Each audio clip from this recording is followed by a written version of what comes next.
Hello, everybody, and welcome to another episode of The Rotation. We got a true rotation tonight. You got me, your host, Ashley, aka MiDNiTE. We got IKON. We got the guest of honor, Loony. And as always, we got Kingdom. We're going to be chatting today. Everything CDL, everything Loony, everything ROKKR.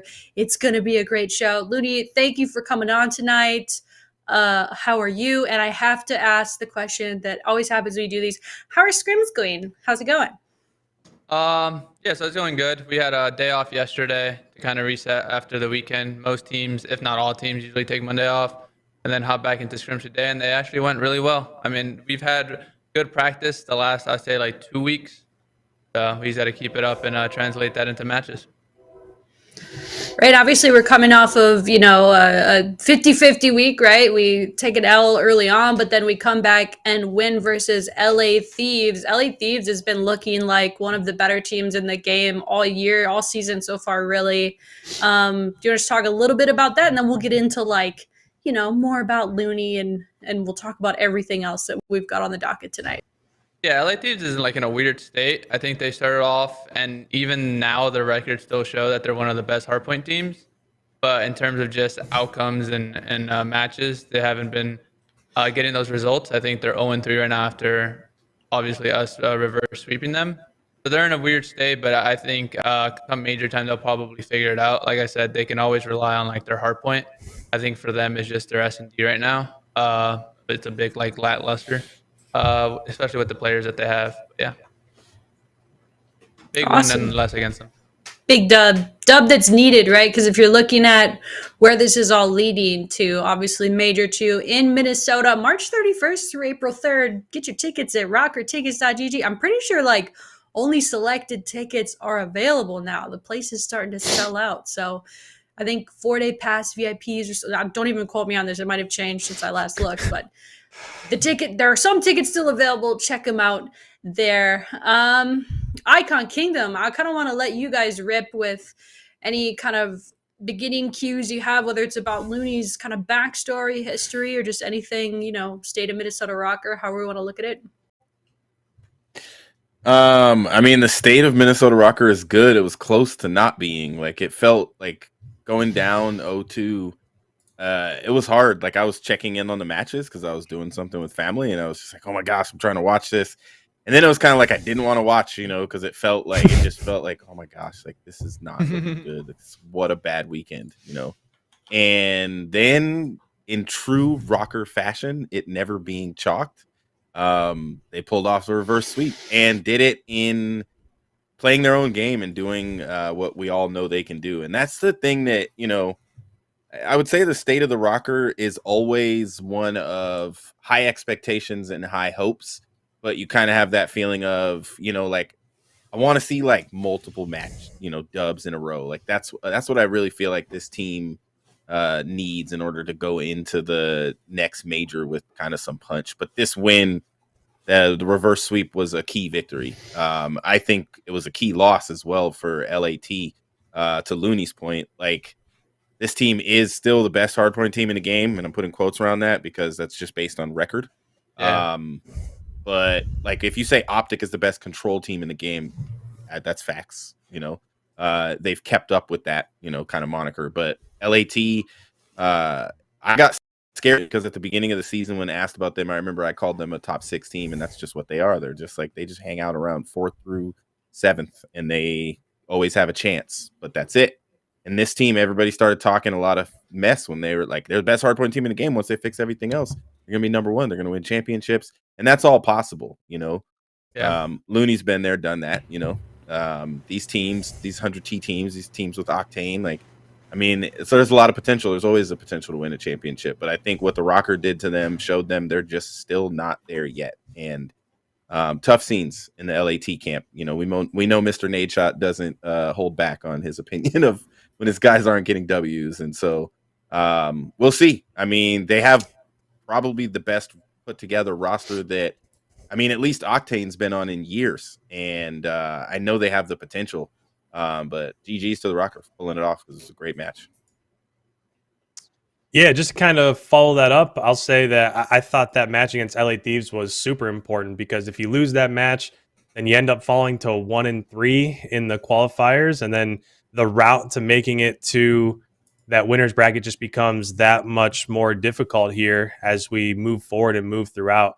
So that comeback, even though it was a reverse sweep and it didn't seem like that's how it was going to play out, I thought it was super important to start. Now, if you look at the course of how that match played out, I thought the map one hard point on Berlin was super back and forth. I thought if you end up taking map one, it's almost like I've started to get into this mode watching ROKKR play. If you can win map one, you pretty much, I mean, it's not a guarantee, but it seems like that map two is usually going to go your way too. So it's almost gotten to a mode of if you can just win that map one and start 1-0, you've got two S&Ds ahead of you and then a control. And I know that the map 4 hardpoint really hasn't gone our way much, but with that map one, I'll be completely honest. I was the only one of the three of us that didn't think we would come out with a victory in that matchup against LA Thieves, but that changed almost a little bit when I saw how close that map one is, because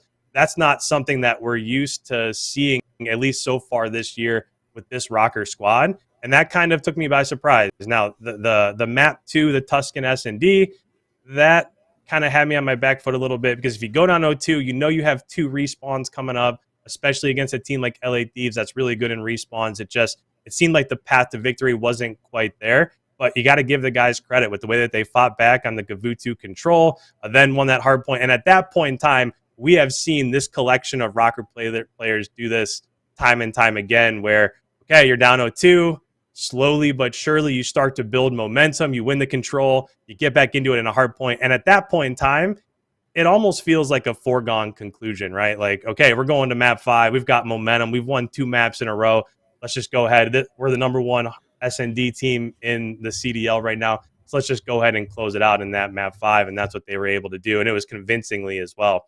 So for me, it almost felt like, oh boy, okay, we're 1-2, we need this map really bad, we go down 0-2, you've got a reverse sweep, your home major is coming up, like, let's start to put this together so that we can start in winner's bracket at our home major. And they were able to do that. So overall, I think that this has got to give that squad a ton of momentum heading into this last week of online qualifiers and then ultimately into the major. So I'm just excited to see kind of where things go from here. Nice. And on the topic of, the state of Minnesota ROKKR, obviously we just had a little bit of a role switch coming into this, I guess, was it Major 2 qualifier? They don't call it a stage or a whatever anymore. They're qualifiers. Yeah, so coming into the stage, not stage 2, the Major 2 qualifiers, what was the thought behind having Attach and Priest to kind of switch roles? Obviously last year we saw them try that but not really commit to it. What in your mind made you guys want to really commit to it, and how do you think it's been going so far? I think one reason, which is Dill's performance with an AR at the major. He was throwing up like crazy numbers on Gavutus against LAT, even when we were losing the map. Obviously against LAG, he had a big series too on a Gavutu. I think it was just that, and just like in this game, the Krig the auto is a lot more different than the Krig, and I think it's more of like a post-up AR. You have to be like very stationary and just like take select fights, where Preston's more of like a quote-unquote like cracked player and moves around a lot and YYs a whole bunch and things like that. So I thought maybe sub and just letting him be more free roaming and a spawn getter and things like that will help him. I think it was just that's one of the biggest reasons. I think you see a lot of like flexes from Cold War.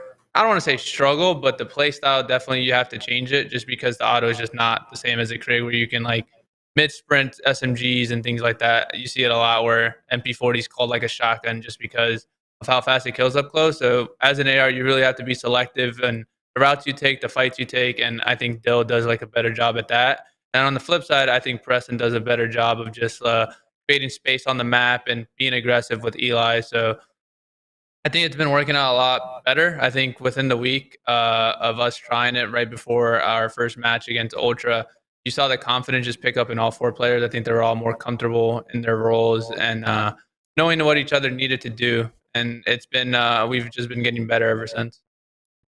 Hashtag let GG. Priesta be cracked. Just let him rock. So I think I want to take a little bit of a dive into Loony, just since we have you on this week. We have a ton of other stuff that we'll talk about as well. But I mean, I know you've answered this stuff a bajillion times. I think I've heard you answer this stuff a bajillion times. But let's just entertain it just in case. This is your first year as a coach in CDL or Call of Duty. Since you're a major and a half into things, you're kind of getting your feet wet. You're settling in a little bit. You know, what's the switch been like? Do you feel like this itch you can't scratch, where you're like, give me the controller, I want to play, or do you like, are you enjoying kind of like the strategic approach and having to coach these guys up? No, yeah, I think my playing days were over. I kind of felt my like passion deteriorate, especially with just so much online play nowadays. I was never really like, other than like my early stages, I wasn't really a big fan of online towards my later stages of my career. Um, and so that was like the main thing. Obviously, pretty much COVID took me out. Got benched when COVID hit in Ultra, and then same last year with Seattle. Like I wasn't performing online. Um, I knew my playing days were over. There are times where it's frustrating watching because you have no control of what's going on in game, no matter what you feed these players, no matter what you tell these players. And me as a previous like IGL, knowing in those situations I used to direct my teammates to make the proper play.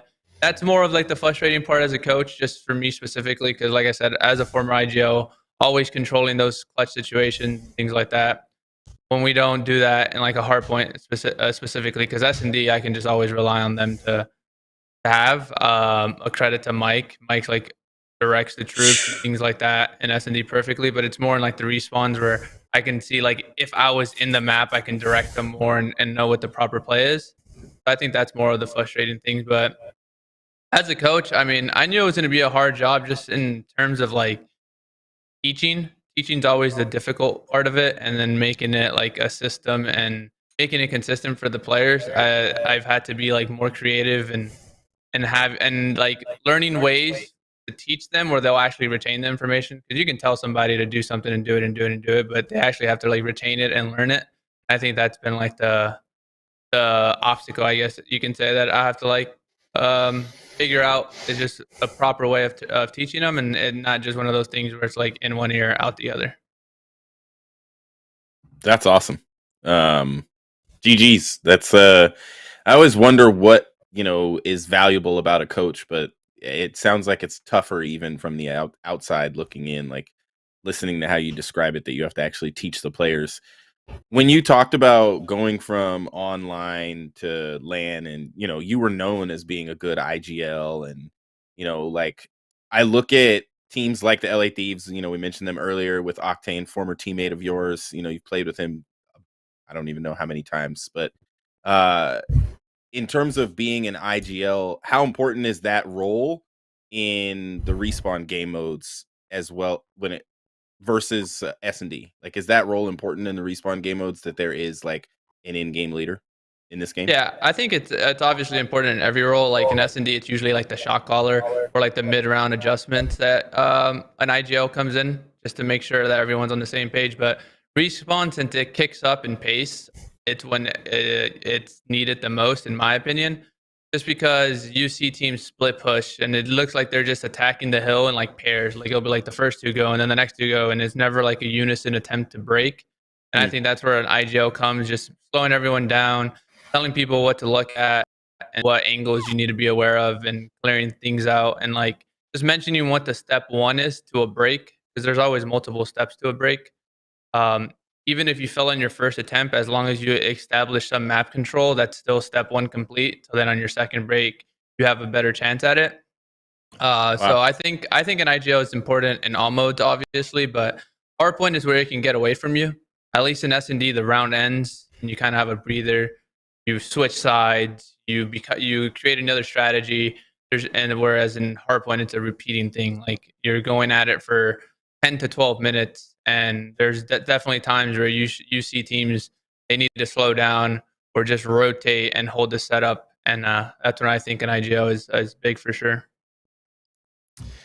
Yeah, so lately, when it comes to making predictions and seeing how these ROKKR matches are playing out, it seems like whenever I look at these matchups, I'm always trying to first see, okay, so what's the path to victory? Like, what does ROKKR have to do to get a victory against LA Thieves or NYSL or in that last matchup against Boston? Like, how do we end up, like, what's the route here that we can come through and win 3 maps? And obviously, with the way that the squad's playing in S&D right now, number 1 S&D team in the CDL, it seems like, okay, if you can win map 2, you can win map 5. Well, that's that.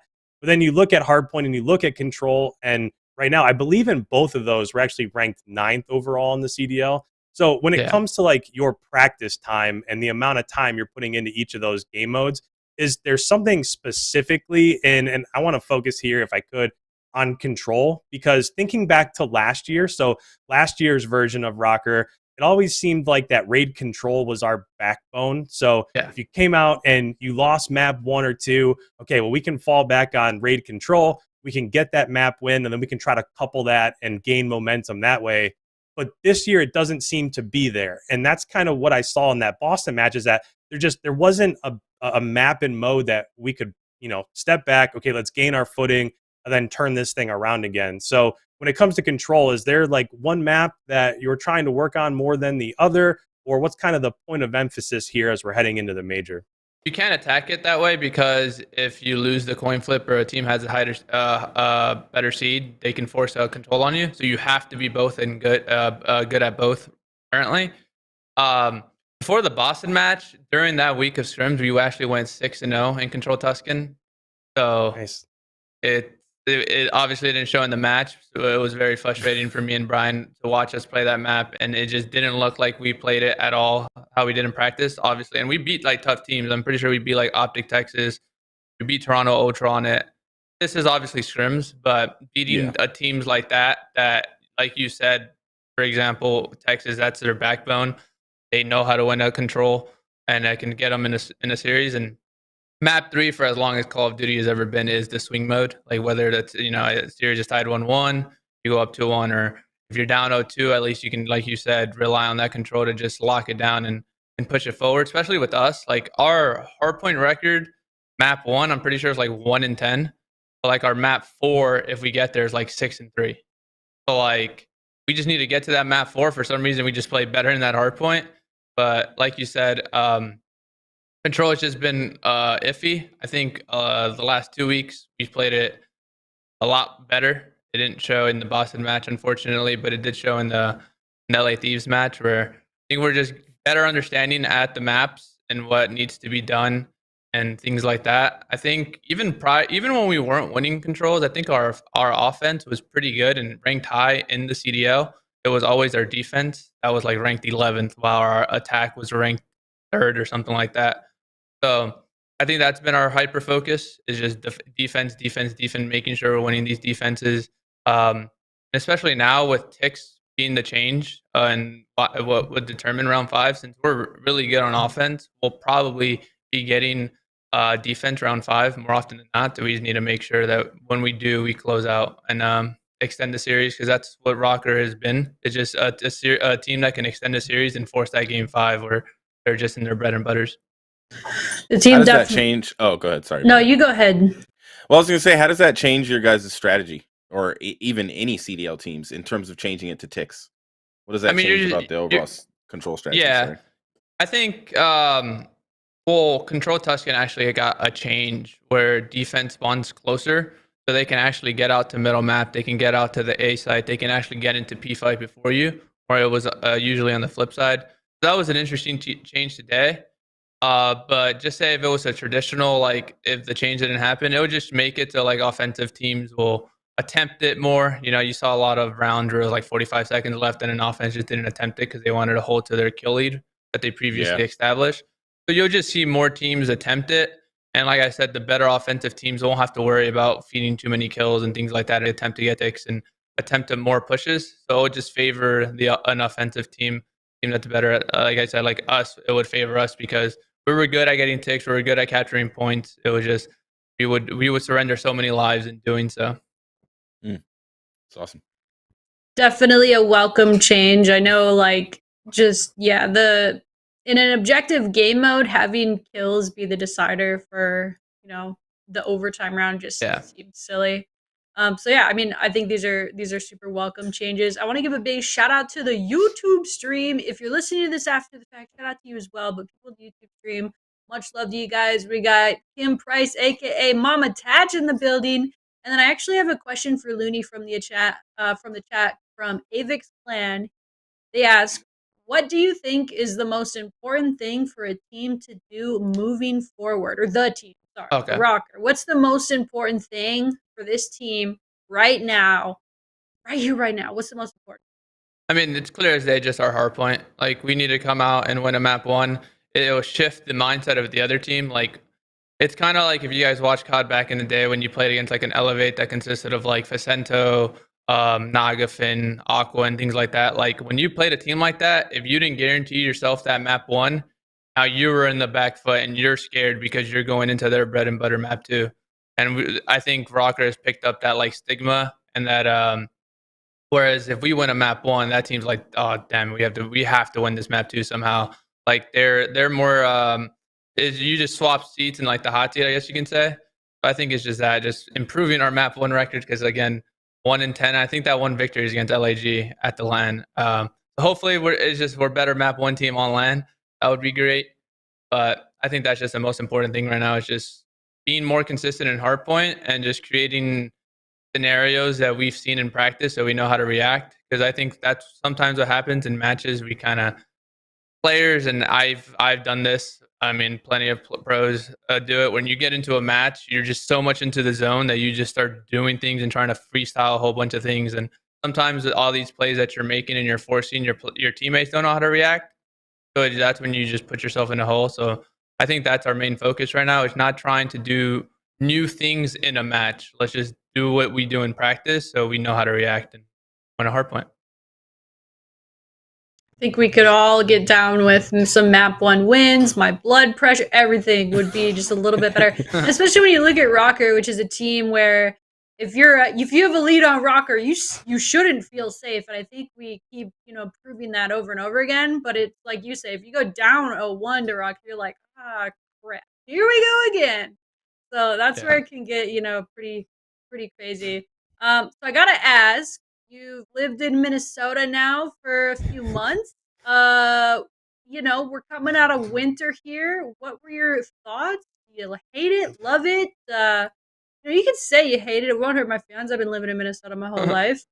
I mean, I lived in Toronto during the 2020, and I moved this exact same date. It was like January 5th or 6th, so in the middle of winter. So I'm used to the cold. I was already prepared. Like I had a jacket. I had my boots. So I will say, I don't know if it was just because the winter in Toronto was much easier, but it felt a lot colder here on the cold days compared to it did in Toronto. Where like usually if I just threw on my winter coat, I can just walk to the facility, because we used to walk to the facility as well in Toronto, and it would be no problem. Whereas here I found some days where like the coat wasn't enough. Like I actually had to throw on a hoodie and a coat over. But like I said, for me, it's a bit of the same from living in Toronto. Just live in some apartments. The walk's closer. I think the cold was just a bit colder here on some days. So from what you said, I'm going to extrapolate that Minnesota is the true north. We have it worse through Toronto. It was weird. It was colder here, but I never had to really like walk in the snow here. Like there was a lot of days in Toronto where it was actively snowing, so I'm walking in snow and stuff like that. Like I think today was actually the first time where I've actually like walked and it was like raining on me. Like it really like snowed on days we walked here. Good. So. That's good. Yeah. I mean, Minnesota winter is always a mixed bag. You never really know kind of what you're gonna get. So we had kind of already talked about like state of ROKKR, kind of where we're at. I think it's the beginning of the year. We did have. I still stick by it. I bring it up every week. I'm probably annoying at this point, but like we did have a rough break in terms of who we had to play in the qualifiers during Major 1. Major 2 now we're kind of looking ahead. I think the vibe of this team, the way we've changed the roles and we're kind of going into the midpoint of the season here. I guess I just want to know, like, what's the difference to you between online and LAN with this team? Do you see a difference? Is it like player, I'm not saying our players, I think just universally that I've noticed in Call of Duty is players like maybe don't care as much for the online matches and they really turn up on LAN. Do you notice that with this team, or is it like everybody's just locked in for every match? Nah, I mean, I think especially when you have like veterans like Mike now, who's obviously excelled on LAN, especially like Preston and Dylan, who have been champions in like 4 or 5 different titles on LAN. I think they thrive off that environment. Another thing is we are in Minnesota, so internets could be a little bit different to them, especially since they played out of Texas. I think that's a lot like a complaint. It's like, damn it, like Texas internet just feels better, even if like the ping's similar. It just like feels just based on location. But I think that gives them also like more of confidence going into LAN. It's kind of like you put yourself at a disadvantage online just so when you get to LAN, everything just feels so much smoother and things like that. But I think for this team, LAN definitely helps them, and I think they have the confidence. Obviously, pulling off an 0-4 map count comeback at stage 5, that they'll always have that in their back of their mind that on LAN, like they can just erase a deficit like that. That just comes with confidence. And especially this major being here in Minnesota, crowd's going to be on their side, and it's just something they're going to feed off of. And that's why, more importantly, we want to win this New York match to put us in winners and actually have a good shot at winning it. Absolutely. I mean, you look at, Optic, the Optic Major was the first one of the year. They end up winning their home event. I think if we could do that here, if we can keep the trend going, I think that would be freaking amazing. I'm going to be in the crowd screaming my head off every single match. You know who screams their head off over numbers? IKON. We're going to do our IKON Go Crunch segment. I don't know if that's what we're calling it, but that's what it says in the run show. So IKON, hit us with some statistics. Hit us with what's the number crunch this week, IKON? Yeah, so the last couple of weeks I've gotten super nerdy and I went on like a 10-minute rant. So I'm not going to do that this time. I'm going to take a little step back. But I wanted to just look at where we're placed overall, how that's going to play into the upcoming week, and then also kind of our developing map set and how that has looked over the course of these last 2 weeks of online qualifiers. So first thing that I want to mention here is that obviously throughout that first major and those first few weeks of that major 1 online qualifiers, I think everybody would agree that Berlin SND was that mode that, like I talked about with raid control last year, how that could be our backbone last year in Black Ops Cold War. It almost felt like Berlin SND was our backbone here. And even so much so that in the first 2 weeks of these online qualifiers, we haven't played it so far. And in a way, I mean, that's good. But in another way, it's given us an opportunity to grow in some of those other maps. And obviously Desert Siege, we haven't played at all. That's a map that we just kind of just threw over there in the corner and haven't messed with very much. Man. I've tried. but that's not a bad thing, because with that, one of the S&Ds that we've fallen back on is Bokij S&D.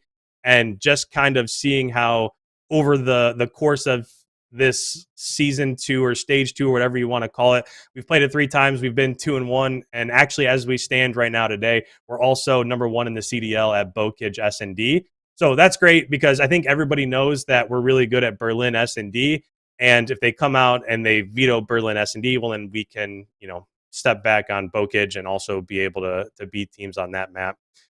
So just kind of the development of Bokij, and it's great to be really good and the best team in the CDL on one S&D map, but if you can add a second one in there, then obviously that's just going to strengthen your map pool and lead to more victories.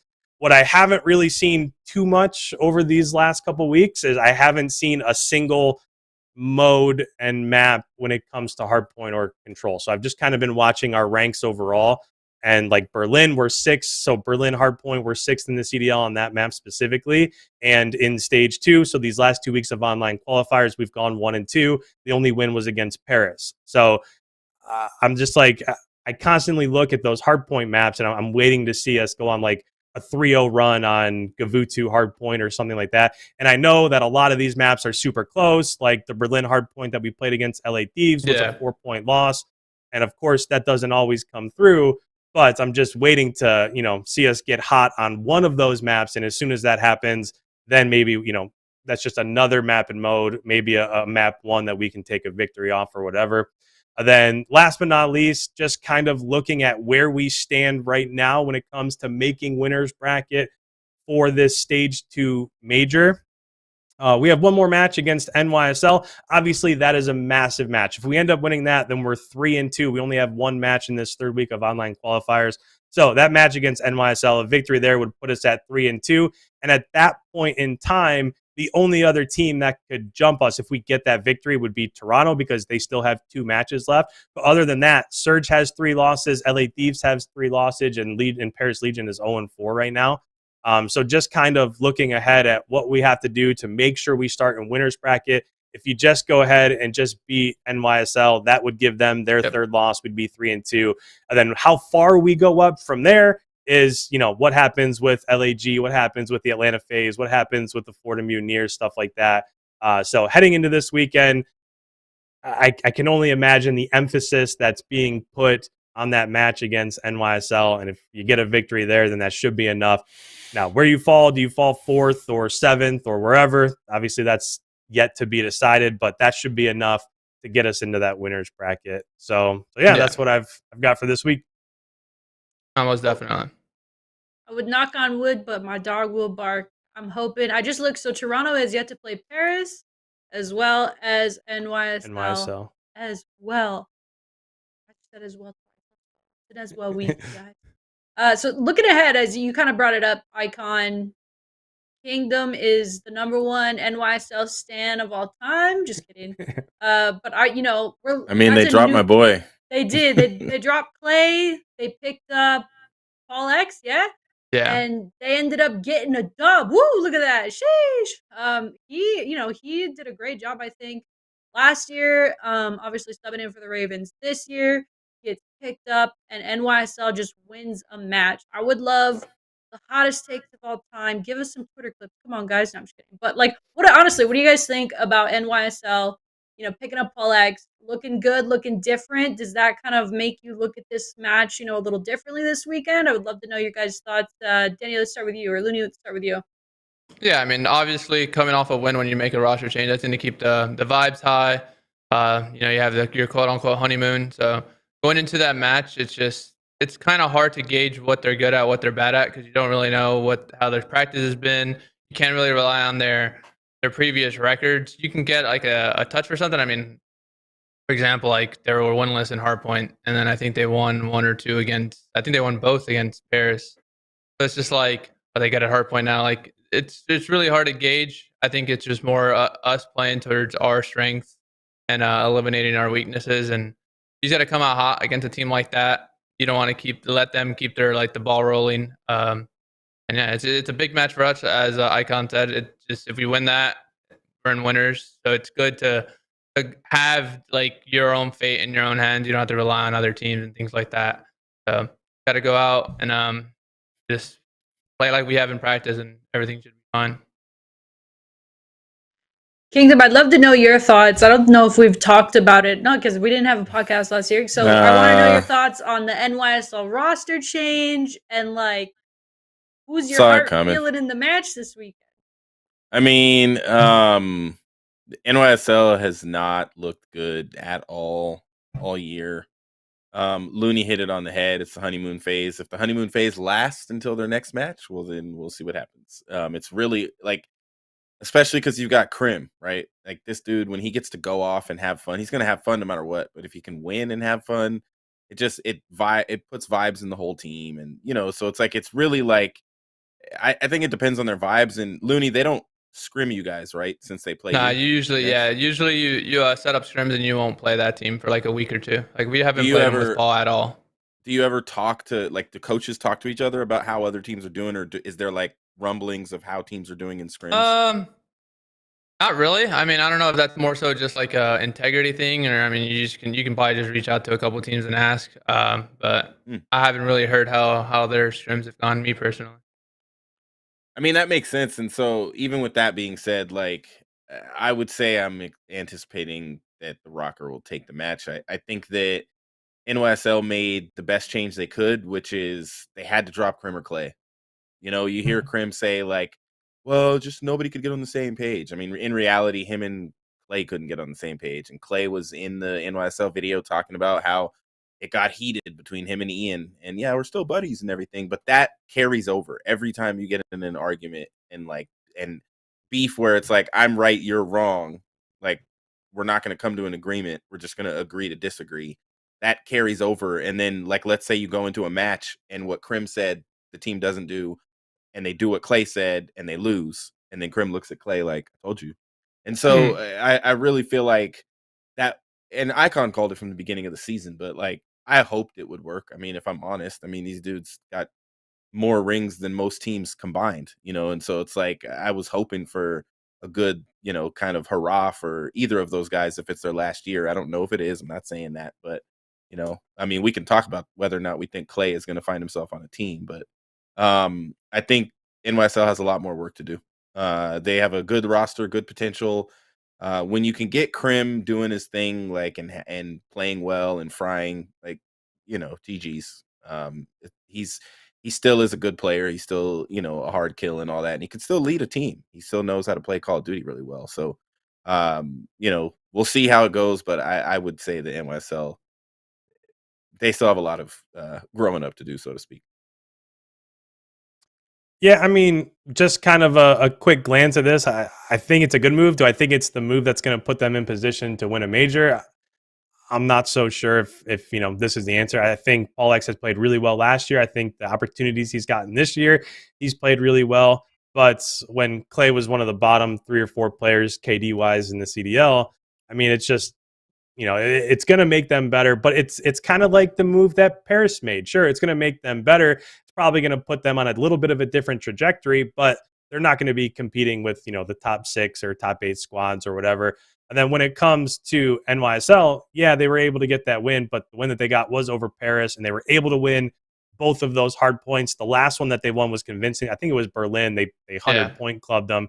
But Paris is the 11th ranked hardpoint team in the CDL, and NYSL was the 12th ranked. So this is just one of those scenarios where I think it's a great win. I think, especially for some of their young SMGs, Neptune, Hydra, I think it has to do wonders. Okay, we got that win. We can exhale. We can take a deep breath. Now we can start to, look forward to these next couple matches and the next stage that's ahead of us. I think it definitely puts them on, a much better trajectory. I'm just not quite sure that they're going to compete yet. They definitely have the pieces to do that. I think it's just going to take a little bit more time. But as it stands right now, I'm happy to see, these squads that are making moves. It would be really easy for them to sit back and say, we got Clay, we got Krim. I mean, how do you make a roster move with 2 of the winningest players of all time? It's refreshing to see them make a move and bring in somebody that has been playing better. But I'm not quite sure it's one that's going to get them competing in the top 5 or top 6 anytime soon. Loony, so looking at the league right now, like the overall standings, the loss difference between like 3rd place and 11th is like 3 losses or 4 losses. I know you're on the outside, but you're on the inside because you're a coach and you get to see these guys play and how they compete. Is this the most competitive Call of Duty's ever been? Because I feel like some of these squads, it's hard to call because like you see Seattle, they've kind of fallen down, but they still have the same skill and potential. They just are not performing. Yeah, they beat FaZe, right? That's one of their wins this stage, which is quite crazy. But no, yeah, I think it's safe to say that it's one of the more competitive years, if not the most. It's easier to say too, just because there's 12 teams compared to like back in the day when there's like unlimited amount of teams. I think Call of Duty will always be like top heavy, and then as a season progresses, you'll see those teams just begin to just go away from the pack and just solidify themselves as S tier teams and things like that. But yeah, I think a lot of these predictions you see are hard to call, just because I think with coaches and being able to watch scrims from a podcaster's perspective and being able to VOD review way better and things like that compared to back in the day. Because I've always been against coaches and sitting in Codcaster. I like the I guess you're going in blind. You're just watching from a perspective, but I get both sides. I mean, having coaches in Codcaster, you can actually master a game and know why people are spawning here. But I think that was a big skill gap back when I used to compete. It's just know the game and learning at a faster pace than some of these other teams, just because you don't have all the information like you do now in Codcaster. But that's also a big thing. But in Codcaster, so I never thought about this, which is crazy, but you guys basically can see where the other team. Yep. Wow. We spectate scrims how you spectate a match. Other than S&D early on we'd allow Codcaster, but as now strategies develop and teams know what they're doing, we only allow you to spectate your own team. But yeah, like I'm saying, like you can see how a team likes to break a hill. You can see where people are spawning depending on where your arrows are. So it allows you to master the game, which I understand that point of it. Is just like now team ceilings are higher. But I said back then you were just 4 against 4, no coaches. And that's why I think as competitive as a season, because the top teams were just far and away smarter and knew the game more. Whereas now, like I said, every team has coaches, every team has a Codcaster. So if you can't learn like some of the fundamentals, then that's kind of on you. Didn't know that. No, yeah, that's kind of a. And when do you think that happened? Did that happen in Black Ops 3, 4? When did It actually happened in Codcaster? Black Ops 4. I remember it's funny because in World War II, obviously us and TK were like considered like the best teams. When we would scrim MiDNiTE, who had Brian Saint as a coach, I would never let Brian Saint sit in Codcaster, and he'd hate me for it. I'm just gonna go watch the VOD. I'm like, okay, you go do that. I'm gonna make you go watch the VOD. You're not gonna get free information on how to play the game against me. And me and Lamar were like diehard, not letting anyone in Codcaster. And then Black Ops 4 came out, and coaches started to become a thing. Like Marky B was a coach for us in Splice. And like I said, more coaches were a thing. So that's when Codcaster became a thing. And I always used to tell Mark, I'm like, even though you're a coach, I still don't want you in Codcaster because I know we'll learn the game faster than the other team. So like I was still against it in Black Ops 4, but it was just universally accepted at that point. Like everyone sitting in Codcaster just it. Yeah. So that's kind of Black Ops 4, and then especially in MW when like CDL came out, it was just Codcaster and that's it. Dang, man, that is wild. I never really thought about that either. I think it did change the game. It just makes the strategy so much more accessible to everybody, and everybody's kind of able to look at it. And then, I mean, with the spawns in some of these games, there's kind of a method to it, and then sometimes there's literally no explanation. And I think Codcaster kind of helps show that as well. I can't imagine if we didn't do Codcaster and MW. You guys would have been lost. Like, yeah, like just running around playing, like, and not seeing ever a Codcaster view, you'd be like completely like mind blown when you feel like trying to what spawns were. You'd be looking at like all 4 of the monitors on replay, trying to figure out where the heck everybody was like, at. Who messed up? Like, who messed up? I kind of like it. I kind of like the old school approach of like no Codcaster. You either know it or you don't, or get the F out. I kind of like that vibe, but I also like the strategic. It just reminds me like of the all 22 view in football, where you can see every single player and you can see where they're at and what they're doing and what mode. All this. It makes sense because it allows you to actually like master it. Like you know why someone spawned here. You know that you're spawning someone here because you've done it in practice. So it definitely makes sense. So when you guys tweet, like I've seen coaches tweet out, like Kenny tweeted out a clip the other day, and it was against Opt, and it was funny because he was saying that Mud Dog like dared him to tweet it, and it was like some crazy spawn. How much time do you guys spend, like, if you can't figure out a spawn, do you spend a lot of time trying to dissect how it happened so you can force it in a game? No, yeah. I think that's a lot of it in the beginning. Like me and Brian, we created like a spreadsheet of like every single spawn point, why they're spawning there and things like that, just to help obviously the players learn it. And I mean, that's why sometimes in practice you push limits, right? Like you want to push limits to see how pushed up you can be on a team and keeping them trapped. Yeah, like I said, I think that's awesome. A big thing in the very beginning of a game is learning these spawns and why people are spawning there and things like that. In your opinion, Loony, can Clay is he going to end up back in the league? I think so. I personally do think so. I do too. I could see it happening. I thought his tweet, is interesting because you look at Clay, he's such an emotional, passionate guy. And I mean that as a good thing. Like, I've always admired that about him. You see him. I remember back in, what was the team name? Shout out to Black Ops 2 Land with Huddle. Unite?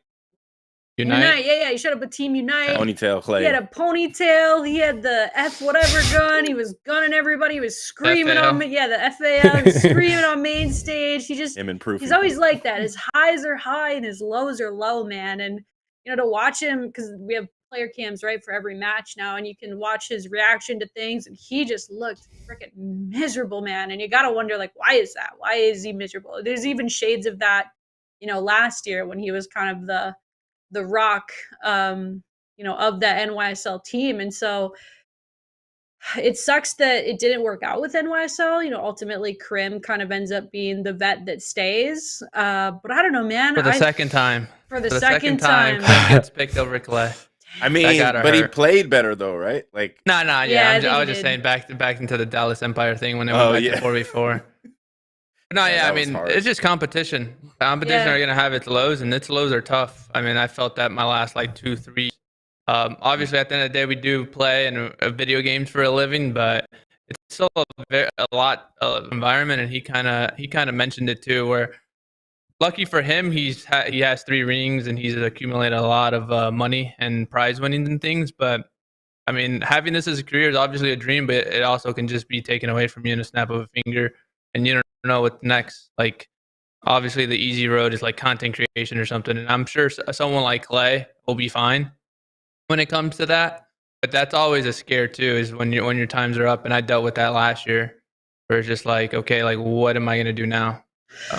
Especially in the CDL, I feel like in the CDL, your time is limited, and I don't want to say your time's limited, but one bad performance, one major, especially when you're at the older side, could just end your career. Whereas back in the day, if you got dropped, you still had a way to qualify for the league or qualify for champs and still prove yourself. Where it's just okay, do I go play challengers or what? So definitely tough nowadays in the CDL. Fewer teams, right? Fewer players, fewer spots. It's super competitive in every aspect. I do think personally Clay will be fine. I think you see him tweeting out that he still has the fire to compete. Yeah. And if he's saying that, I believe it, right? Because he, like you mentioned, he's very well established. He's done really well for himself. Doesn't necessarily have to do that. There is avenues of content creation. I also even saw him tweeting about, wanting to maybe look at, a role with an organization, in the CDL. And I could see him fitting in that too. Show up on his first day, bring the ponytail back, bring the fire into the boardroom. I don't know, go crazy in the conference room. I mean, in his tweet, he always put he's open already to new opportunities, just to get that ball rolling if it does come to that. And I'm sure his DMs were flooded with opportunities already. He has such a massive brand that he'll be fine. So, like you said, if he still wants to play and he says he wants to play, he means that. It's not just let me give it a shot. He's going to be passionate about it. That's why I do think he'll get another shot. I think so too. There's two, we say there are so few teams, but there are also it's a competitive freaking league. And do I think that Clay is better than some of the other players on some of these other teams? Yeah, I think he could get a spot. And I think if you put the right people around him, it could be really good. But again, does Clay want to join as the savvy vet to lead a group of cracked kids to the finals? Hopefully, because I love watching that. But we'll have to see what the future for Clay. Also, what the future holds, let's predict it, huh? Loony, every week we do predictions. I don't know if we have a scoreboard or anything ready to bring up. I'm very humble here on the rotation. Here it comes. Super humble. Head in the, standings at all. I just am crushing it, bro. No, I'm just kidding. But yeah, I mean, you look at, so we've got qualifier 2. These are this last week's predictions. You guys didn't think ROKKR was gonna beat LAT? Psh, losers. I do. Sometimes I do. I just always predict ROKKR. I never don't predict ROKKR. It's a gift and a curse sometimes. And this week it was a freaking gift. I thought if we're gonna win, it's gonna be 3-2, and I got the extra points there for getting the map correct. You look at the total points, 210 to 205 between IKON and I'm obviously winning. I'm so sorry. I'm such an asshole. And then you got Kingdom's hanging out with 150. I think he took I a missed couple a couple matches days. off. Yeah, Yeah. it's Missed not a because couple he's days. incorrect. It's just because he wasn't paying attention and That's didn't correct. put the predictions in there. But hey, we're all right here. We're gonna predict this week. So hey, I don't want to What's brag interesting don't want to brag any more than I have. I understand a 3-1 LAT, but a 3-2? That's interesting. Yeah, I know. Didn't I have mean, well, faith it in the was S&D. 3-2. It was 3-2 just for Yeah, Rocker. but that's the It's rocker. the That's the wrong rocker special team. right The there. Rocker Bread way. and butter. Dude, I really thought Seattle was going to beat LAG. I really did, though. I Yeah, thought for Seattle's sure. been an interesting team. Like I said, I think their first match they lost to Boston, then they go out and beat FaZe, and then they lose to LAG. It's just so weird where to put them right now. Is Surge the new last year's Florida? Like I feel like Florida either came on the map and they were world beaters, or they just struggled super hard. Yeah, I don't know. It's interesting. And I think I they think still if have this like two team- pretty tough matches. I think if this team stays together, this reminds me, I keep saying it, but it reminds me of that TK team in World War II. Like they came out the gate, like beating everybody, winning 2 championships. Then they like dropped Theory after the 3rd event. Why did they do that And- again? I forget. They just What? played horrible at Yeah, they just played bad one of it. Birmingham and stage 1. And they just were like, all right, peace out, homie. And but I feel like Kenny stayed good that entire year. Like he was always, someone to look at. Lamar stayed good. And so I think this team, these like Civ and Pred are about to be in the league for I don't know how long. Like they're not going anywhere. Like even if they're dropping 0.8s, like no, they're gonna be in the Call of Duty league. So I feel like if this team, I don't know if it's I don't want to say it's coaching, but there's something missing for them to continue winning. They came out the gate better than everyone, but then everybody learned the game, and it was like, oh, they're not better than everyone. So it's like, okay, we're top 8. Like, let's improve. And I think they just need to improve. Fascinating. Yeah, it's Surge is one to watch for sure. And kind of, I mean, they play Thieves this weekend. That's going to be pretty lit. I'm super stoked for this weekend's matches. Let's get into the predictions. ROKKR does only play once this weekend, but we are the Mountain Dew marquee match on Saturday. But let's start with Friday. Now, listen, we all, especially all of us, and not definitely just Kingdom, get a little long-winded here during these predictions. So to fix that, we're only going to go deep dive on one match per day. I think personally, I don't know, what do you think? LA Thieves or Gorillas? Deep dive means like explaining your prediction beyond like, I think this team beats this team map count. The Thieves, the battle for LA is gonna be a pretty good match. Battle for LA, although I mean, if a good Florida Mutineers shows up and FaZe has been looking kind of not like FaZe lately, that could be a good one too. 3-1 at the best. You think so? Okay, all right. Yeah. We'll do our deep dive will be LAT versus LAG. All right, well I'll start. Okay, let's go. Paris Legion versus Toronto Ultra. I've been believing in Paris is my new Seattle Surge. Where I'm like, yeah, they could do it. No, I don't think they can right here. I think Toronto Ultra's got this 3-1. This is really tough because I really want to talk in depth about Toronto and what's going on here, and you're just not letting me do it. So I think Toronto wins this, but I just want to see the Toronto of last year because they were so consistent last year. Like, where's the Insight? Where's the Cammy? Where's the Kleenex? Where are those players in the performances they had last year? They're like 6-14 in hardpoint. Like, it's so weird to see Toronto play like that when they were so consistent last year. But still, I think S&D gets them through here. I do think Paris is improving. I'll go 3-2 Toronto here, but it's weird to think that, I don't know, that they've fallen that much. Who's next, me or Looney? Go ahead. You got it. I'm gonna say 3-1 Toronto. I think this is their comeback match. I mean, NYSL just used the Legion to get some boost to their self-image. The Ultra are gonna do the same thing, and I think honestly though, this team, it's weird. They've been different since the whole COVID thing. I don't know how that impacted the team. I hate to interrupt you, but who wins map count? Oh, 3-1. Yes. Who wins map Ultra. count? Boom, boom. 3-1. Don't be like IKON. 3-1. There you go. It's All right. IKON's fault. Danny, you of anyone here can feel free to elaboration, but go ahead with the prediction. I just think 3-0 Ultra. I think they've had I saw Ben's tweet that like they've only had one weekend of qualifying matches where one of them didn't have COVID. Oh snap! Since stage one, like, I think Ben at one point had it, I think Cammy had it, like Toby had it, and I just think like it's one simple mistake that have costed them this. They haven't been able to close out like a hard point. I think they've choked like two big hard points. One would have been to close out phase. So I just think 3-0 Ultra. They'll just come in and to get that like confidence back and good start to their weekend. Did you say 3-0 or 3-1? 3-0, 3-0, 3-0. Dude, in their text chat, we're like, okay, perfect prediction. Pick 1 to 2 sentences.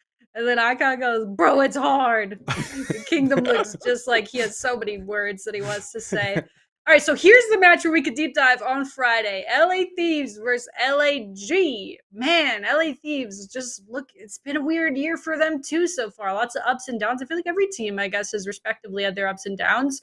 Maybe minus, Breach and Optic, but looking at LA Thieves here versus LAG, I gotta go Thieves, even though LAG really did surprise me by beating Seattle recently. I just think LA Thieves, I don't know, Nadeshot's gonna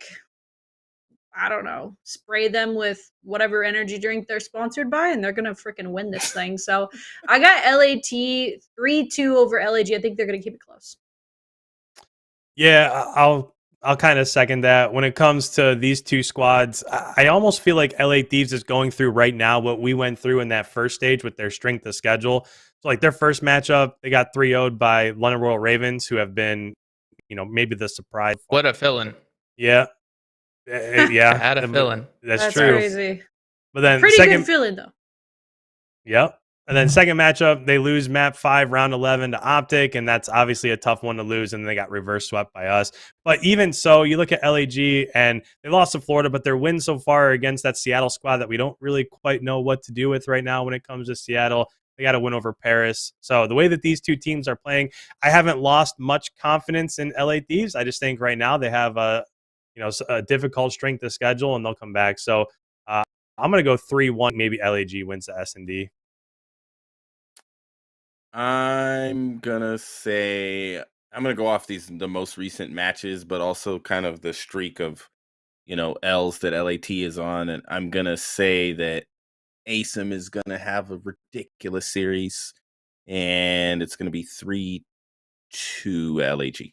I think LAG is the LA Thieves of last year almost, and I think LA Thieves are slipping. And again, I don't know what it is, and Loony probably could speak to it, but there's a lot of teams that if they can't win that game 5, like it's going to be a long year, and I think LA Thieves just have to figure that out. And getting reverse swept probably was not a lot of fun, but I think the Gorillas right now are the better team and mentally up top, and they look a little bit better right now. So I'm going to go 3-2 LA Gorillas. This is the first time it's the Battle of LA, right? This season? I swear it happened on land, but maybe I'm tripping. Did it happen? That sounds right. No, because we eliminated LAG right away. Yeah, that sounds right. Yeah. Okay, True. so this is Slasher versus his old teammates. I got LAG winning 3-1. Ooh, that's spicy. I love it. Let's go. The first time you play a guy you dropped, it's a 95% L. Like you're just gonna lose it. Placer's gonna come swinging for Crim soon. Yeah. And what team will that be on? We'll see. I think Austin's gonna come out with a fire that we haven't seen from Austin, especially like online in like 2 years. I think this is that one matchup that he really wants, just based off how this offseason went and him getting dropped for Octane. So I think he's gonna come into this match wanting to prove something to them. So I got LAG 3-1. LAT's probably winning map 1, maybe. If not map 1, they win map 3. Nice, LAG yeah. 3-1. Slasher with a chip on his shoulder is definitely scary. Like, of all the players that could have one and then be scary, it's probably him, and accuracy freak me out. And Aches if he's still in the league. Oh my goodness, you don't want to deal with that. So last match of Friday, we got Atlanta FaZe versus Florida Mutineers. I'll keep this short, sweet. Atlanta FaZe, I just feel like they always rebound after having a tough time. They've been having a tough time, and I think they're going to rebound. I'm probably going to be wrong because Florida's going to show up and be world beaters, but I think I'm going to go Atlanta FaZe 3-1. Yeah, I agree. Phase 3-1, they'll probably lose the control to Florida, but other than that, I think they're too strong in hardpoint and S&D. So 3-1 Florida or 3-1 Atlanta. I'm gonna go phase 3-0. Woo. Oof. I'll say phase 3-1. Nice. Yeah, I don't know, man. Who knows? I think FaZe has got it though. All right, going into Saturday, guys. What is like so obviously the match we're gonna deep dive into will be Minnesota ROKKR. So I think we can kind of keep the rest of these pretty quick. Seattle Surge versus LA Thieves. This is one I'm super excited about because I do think LA Thieves, as based on my previous prediction, I do think they're gonna bounce back versus LAG. But is it enough to bounce back against Surge? I think so, but I don't really know. Surge has been so up and down. They're in a down, which means they're going to go up. But also, I think Thieves have got this. Let's go 3-2. I hope this one's just an absolute map 5 banger. Yeah, I think LA Thieves is a better squad here, but I just don't see them winning a map 5. So I'll go 3-1 here, LA Thieves. I'm gonna say 3-1 LA Thieves as well. I think they'll kind of get their stuff together, and Seattle they're beatable right now. And I don't know if it's like everybody's just learned how to beat them, but I think LAT are gonna rebound off of an L to LAG. I'll take Surge game 5. Ooh, spicy. Think Surge is the better S&D team. If it gets to a game 5, yeah, they got Lamar. He's icy. We got the ice. He is. Let's go. Boston Breach versus Florida Mutineers. I think the biggest surprise in the CDL this year, other than maybe London, is Boston Breach. They've been going absolutely hammer town on everybody. They are tied top 2 in the league. I think they're going to take it to Florida here. Actually, ooh, hold on. I don't know, bro. I smell Last time they met up was I think at the major, right? And it was a game 5. Yeah, and I think like I could smell an upset here because Zinni's riding high, everything's going well. They're bound to trip. I'm actually gonna go Florida 3-2. I'm probably gonna be wrong, but hey, 3-2 Florida over Breach. Yeah, I'm taking Boston here. They're a much better S&D team. Now, they're probably going to end up losing that control, and I could see one of the hard points going against them. But when it comes to a map 5, I got Boston 3-2. Woo. I'm gonna go Boston. I'm gonna go Boston 3. Yeah, I'm gonna go 3-2. I was gonna go 3-1, but I'm gonna go Boston 3-2. Give Florida a little bit of love. I think Boston's riding high. Zinni's doing his thing. Everybody, they're playing good as a team. I think they'll get the W. Kind of liking Florida for this matchup. Just because it's a revenge match. They played at the major. It was a game 5. I think Boston's a better hardpoint team. They'll probably just veto like a Bokage against them, but I'll take Florida game 5 this time. They'll come out and clutch up. Looney's got the hot takes. Love it. I love it, bro. I just feel like Florida's just so weird. They're spicy. You don't know what you're gonna get. Sometimes they fall flat. Sometimes they just eat Breach map 5. You never know. Texas Optic versus Lag. Sheesh, man. I got Optic Trio, dude. They're on freaking fire. You don't remember? Nah, wait. I was gonna go into a thing, but I'm gonna reserve myself. It's your roots. It's your history. It's okay, dude. All right, it's my roots, my history. Listen, I mentioned in the last episode that Optic, after a major win or after some sort of win, they have like a hangover, right? They win. They're like, yeah, we're the best, and then maybe they like things just fall off a little bit because they're like ready to hit cruise control. With Rambo Ray and his comments after the win, I do not think that is what's going to happen, and they've made that clear so far. So I think Optic's going to take it to LAG Trio. IKON, you're shaking your head. Who you got? No, yeah, I agree. Optic, I'll go 3-1 here. But when you look at like what's a path to victory here against Optic, not going to beat them in control. I mean, they've got much better at S&D. Maybe they lose map 1, but after that, I got a 3-1 victory. Yeah, man, it's good for the COD scene when Optic is at the top somewhere, in top 3 or something. And they stay in tournaments for a long time. They play well. Viewership's up for everybody.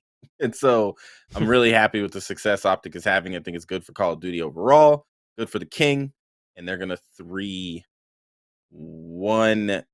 LAG. LAG's a good team, and I think Gunless is gonna wish he could maybe throw them something at him, his former team that dropped him, but it's too late. Like they're off and None of running. those players dropped him though. They weren't a part of that. That's Only true. Scump. Yeah, well, yeah. Yeah, I'm sure Scump's dropped a lot of people across the They've CDL. changed like ownership 3 times since then, so who really does? Yeah, I'll take Texas 3-1 with LAG probably winning the search, depending on what search they play. Nice. Very specific with the predictions from Coach Loony. I'm kind of excited to see how these kind of shape out. Sheesh, man. Match of the day on Saturday, in my very biased opinion. Minnesota ROKKR versus NYSL. New look NYSL. They're coming off their, seems like first dub, but I think it's their second one. Woo, boy. Y'all know. I mean, I predict ROKKR every time, all right? My bias is very much alive. I got ROKKR 3-1, and I'm not just saying that because Looney's on the podcast. I was gonna go 3-0 too, but you never know what happens in that map 1. So I got ROKKR 3-1, and I think the maps that we win are convincing. Knock on wood. I don't want to make my dog bark. I'm sorry. Okay, I did it. Yeah, I mean, you look at this matchup, it's a must win. It's as must win of a match that there's been so far this year. You win this, you have your own home. You're basically all but solidifying yourself in winner's bracket. And then when you look at what a path to victory for New York would be here, I mean, if they come out and lose map 1, I think it's going to be a 3-0. And the fact that they're just now 2-13 for the year on hardpoint, they just got their first 2 map wins. I don't know. I think it's great that they were able to get that victory over Paris, but it's Paris, and I think they have a much longer road ahead of them to grow to be able to compete with some of these squads in the top 6. So I'm going to go 3-0 here. I think they come out, they lose or New York loses that map 1, and then from there it's all downhill from there. So 3-0 ROKKR. It's such a hard call because it's either like a 3-0 or a 3-2. Like it's either they win or lose the first map. New York is, if they're still in honeymoon, who knows what's in. I'm gonna go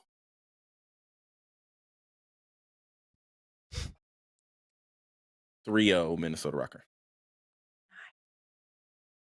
I'm just hoping for a 3-0 for my stress levels. Like, please just win a game 1 against New York, and so I'm hoping for a 3-0, just like I said, for my stress purposes.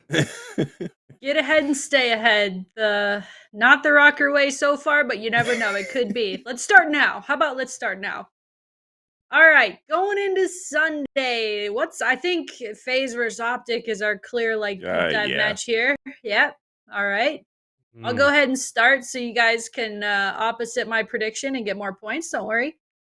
Sunday, London Royal Ravens versus Boston Breach. This is a banger of a match too. I wish I could go deep dive on this. London Royal Ravens versus Boston Breach. Boston Breach been looking nice. I do predict that they will lose to Florida.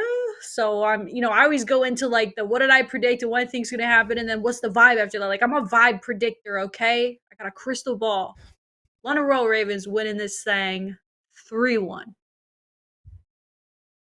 Yeah, I look at this and I think these two teams are super similar. I think they're both really good at hardpoint. I think they're both kind of so-so at S&D.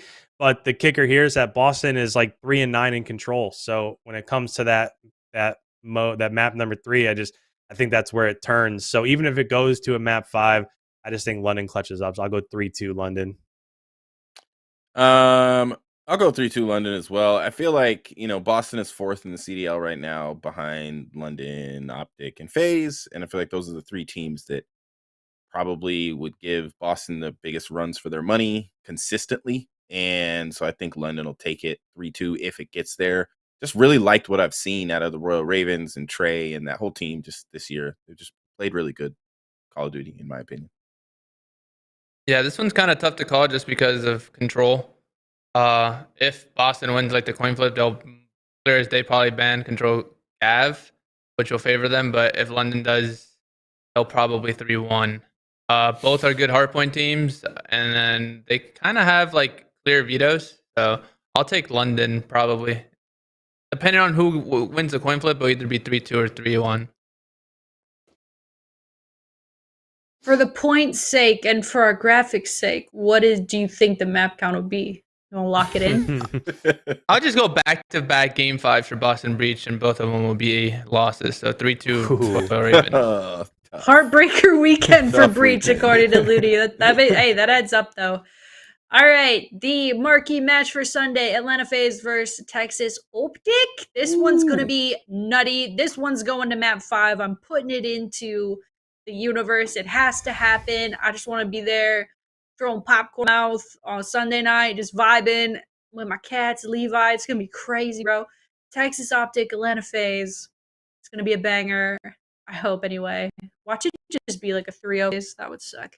I got Texas Optic 3-2. I think it's going to be an intense series, and I really do think either team could win it, but I got Optic in this case.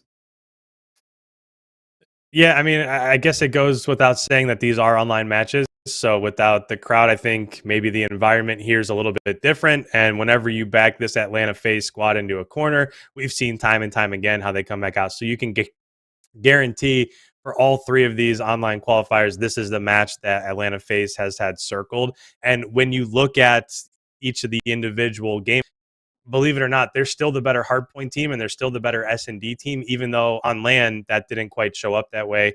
So Optic, clearly, I mean, they're the best control team in the game right now, but I just think that the avenue to, the path to victory here just favors Atlanta. So I think it goes map 5, and I think super hungry. So I have FaZe 3-2. I don't think Optic are just the best control team in the game. I think they're the best team in the game. I think their teamwork is great. I think their vibes are great. I think it's not just on stage. The only 2 losses they have are game 5s. I think they're just playing really good Call of Duty, and they're playing together, and they're very well coached. And I think I think this could be a back and forth, or there could be a changing of the guard this year where you have FaZe chasing Optic, rather than like Toronto chasing FaZe last year. And so I'm going to say that Optic is going to 3-1 FaZe. And I probably could be very wrong, but I'm going to say Optic is going to 3-1 FaZe. They're going to play some good COD. They're kind of due for an L, right? But I think they're going to keep rolling. Yeah, this is a tough one. I mean, both of them are really good at hardpoint. I think Texas has like a clear, like, I guess, quote unquote auto veto in like hardpoint Berlin, but you also have FaZe who's 7-0 in Bokage. So, but I know Texas, knowing Texas, they'll probably just play it just because they're a good Bokage team. So hardpoint is like a toss up. I think control it favors Texas just based off their streak currently, and then S&D. They have been using a lot of teamwork. I think Optics improved drastically in their S&D, but I still think FaZe will come out and then just win that match into 3-2. If Optic beats the Gorillas, Loony, do you think, like they've been talking about testing maps, do you think they would test maps against FaZe?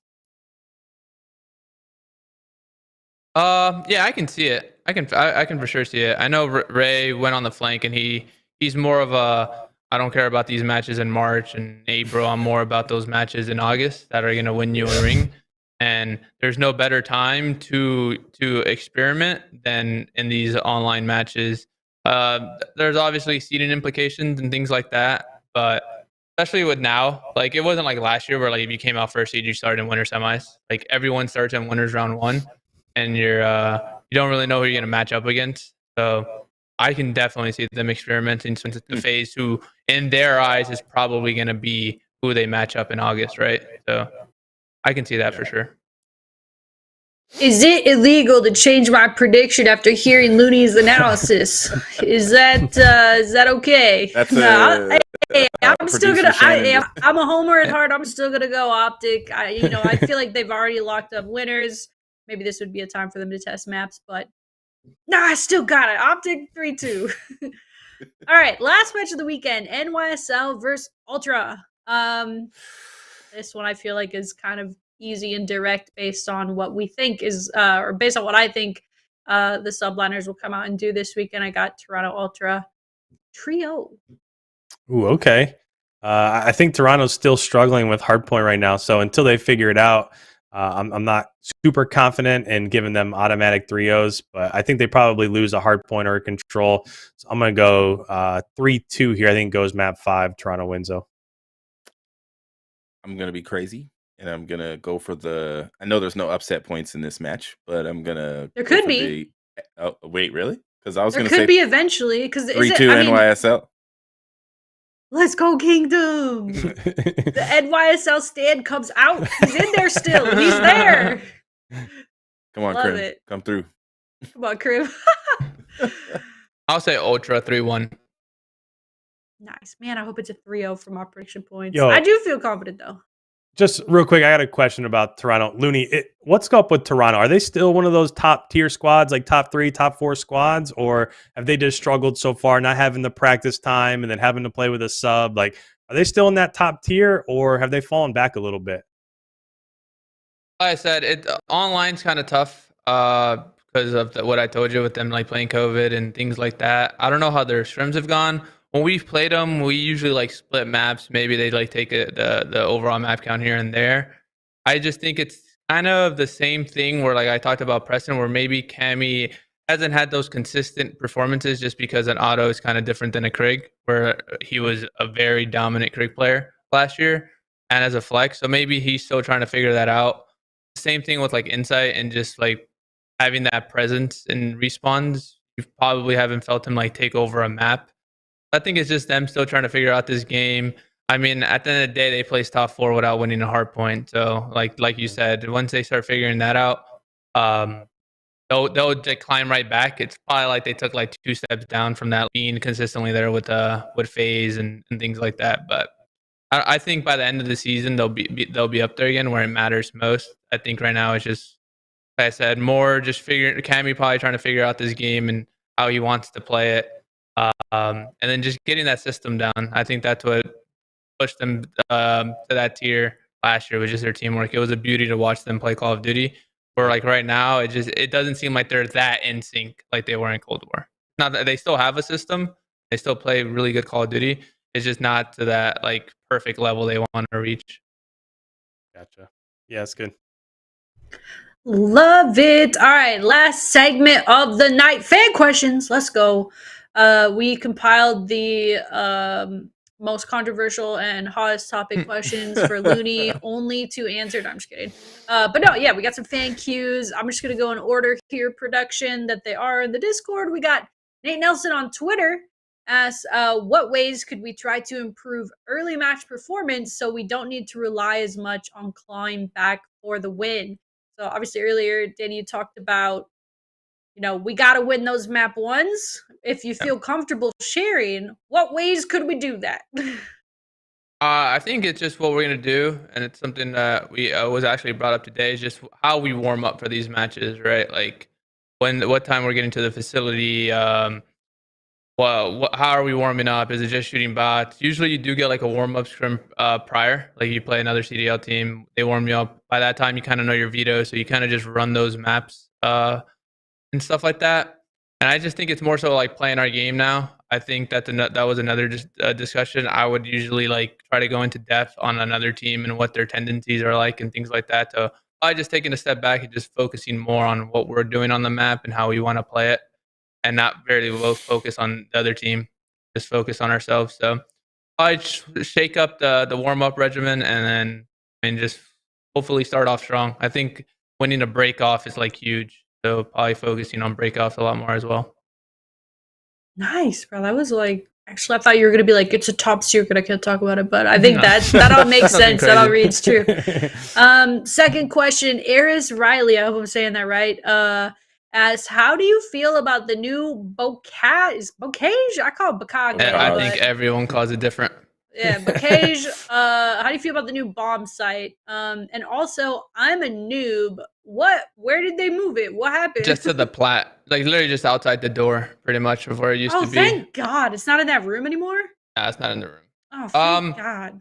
It definitely shakes up how the map's gonna play. Just plain and simple. We played it today and gave it kind of like just a test run. We haven't really gone into depth in it just because it happened today. But you're definitely going to see different strategies just because the bomb's in the outside. it kind of forces the defense to do a little bit more to get information on whether they're going to be on the bomb side or where they're pushing. But definitely going to shake up strategies, and it'll be interesting to see how it plays out for sure. Yeah, I'll be interested to see, what happens. You also mentioned, well, we won't go into what all the patch did today, but yeah, it'd be interesting to see just how these minor tweaks kind of change the competition for the better, hopefully. Pseudomane asks, when Attach uses a sniper, is that a game plan or more of just him choosing to use it? I think he obviously talking about S&D. Yeah, I mean, that's just strategies, right? You create all these strategies. We spent a lot of time creating these strategies in private match and things like that, and certain strategies call for him to use a sniper and certain don't. I don't think it's more so him choosing it. But apparently it got buffed, so I think you might see even more snipers now.